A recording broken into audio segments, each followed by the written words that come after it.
A millionaire's view for less than £500 a month. In this video, we're going to break down how much money it costs us to spend nearly half the year living in some of the most beautiful places you could ever hope to wake up to. Now in this video, we aren't going to focus on how much we paid for our boat or the upgrades that we've decided to make, because the truth of the matter is that plenty of people get by with far less than we do and still have amazing adventures. And then there are others who adventure with seemingly endless budgets.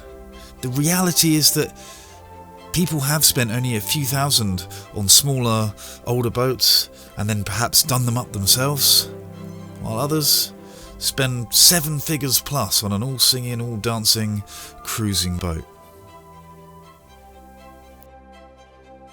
Most of us are going to be faced with the limitation of some kind of starting budget, and it's going to vary greatly. So that's why this video is going to focus on the costs after we set sail. In previous years, one of our greatest expenses turned out to be the eating and drinking in these beautiful destinations that we got to visit.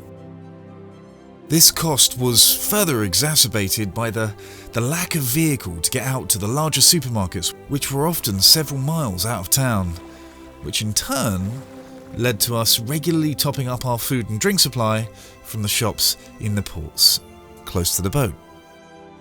And this came at quite a premium, which only increased the more remote the destinations became. And that's why before we set sail this year, we did a huge dry store shop with enough food for 2 adults to potentially last 6+ months.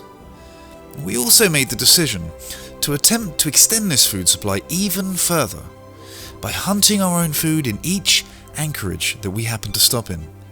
Ever curious to know, as total novices in the realm of hunter-gathering, could we harvest any, let alone a meaningful amount of food from the wild?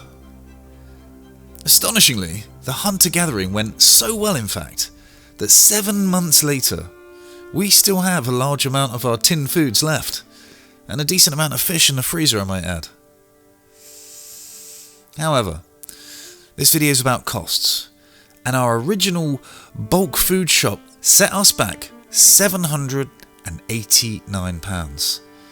And that's our first cost. If you're interested in that video, you can check it out here. I'll pop a link in the description below. Moorings and marinas are also a huge expense along the south coast, especially in the summer months, and something we aim to avoid as much as possible. Anchoring Kadoa for free in naturally beautiful locations was the mission, which, truth be told, really isn't simply a money-saving exercise. But for us, it's the only way we get the very best out of life, living on a sailing boat. We do make a few exceptions, however, and we're more than happy to run for cover when a bad weather front is due. And we don't mind paying for a mooring, mostly just to make life easier for Hank and getting him to shore. In total, we spent £806.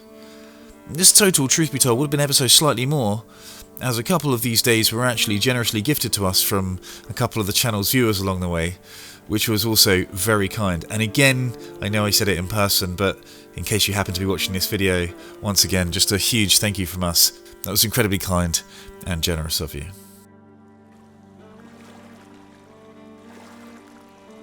Now, even though Kadoa is a sailing yacht, and sailing her everywhere is the hope, is the goal, the truth of the matter is we're certainly not shy about using the engine as and when the wind dies off. Or if perhaps we're falling behind schedule and want to make our next anchorage before it gets dark. Or perhaps we want to make up some time simply to keep the tide in our favour. Regardless of our reasons, running the engine all costs in terms of fuel, so despite leaving Southampton with 2 full tanks of fuel, we did have to top them up, which added an additional £226 onto our cost for the year.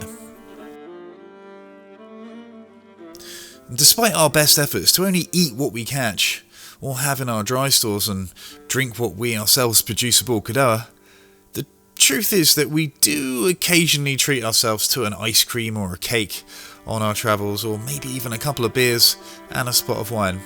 And these rare treats also added up to £621. So that takes our cruising costs to the grand total of £2,442, which I think anyone can agree that for the south coast of England is a fairly frugal trip indeed.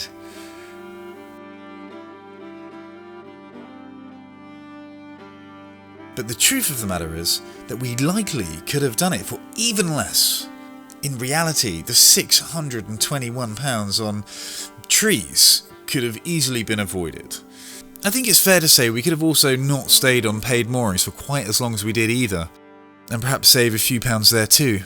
But either way, our expenses per month after we'd set sail came in at under £500 a month, and yet our lives, now they felt rich, even if in reality we really aren't. Now, that's obviously not the full story. A lot more goes into this life before you actually set sail. The repairs, the maintenance, the upgrades, the winter moorings all add up, and they add up pretty fast. The point of this video really was to show how much it costs to cruise the south coast and the West Country if you're prepared to spend most of your time at anchor and plan your food and drink in advance with frugality in mind. Broadly speaking, to give you an idea of some of the recent costs, we spent over £600 on sail repairs and cleaning this winter. We spent £250 on a new hatch. We spent nearly £600 having her lifted out and put back into the water after having her bottom repainted and the sail drive oil change and all the anodes replaced. And the cost of that out of the water work was another £500 because we did a decent amount of it ourselves, although we did have a helping hand from one of our good friends, Mikkel. The engine has a full service every year, which would cost north of £400, but having learned how to do it ourselves now, we simply buy all the parts online for around £130, saving the best part of £300 there. And depending on how valuable your time is in a monetary sense, you may find this to actually be a false economy. Although for us, it most certainly makes financial sense to tackle the jobs ourselves. Plus, there's that added benefit of knowing you've done the job to the absolute best of your ability, and you haven't cut any corners. There's also our monthly winter berthing cost, which comes in at roughly £400 for a 38-foot boat, plus approximately £40 in electricity costs for the month, and then we're generally looking at around about £80 a month in diesel for the diesel heater. That's just to keep the boat warm in the evenings and the weekends. This video really was never intended to be a full breakdown of the costs of running our specific boat, but if that's something you'd be interested in, then be sure to let us know in the comments, and if there's enough interest, then we'll perhaps make a total spend transparency video for running, maintaining and living on a 40-year-old sailing boat. And even if you have a specific question off the back of this video that you'd like to know a little bit more about that perhaps I haven't clarified or you thought would be in this video, then again, jump in the comments and let us know, and I'll be more than happy to answer. And before we wrap up, let me once again just say a huge thank you to all of the legends who support these video making efforts through our Patreon page. You really are the ones ensuring that we can continue to make videos in the future. So, thank you.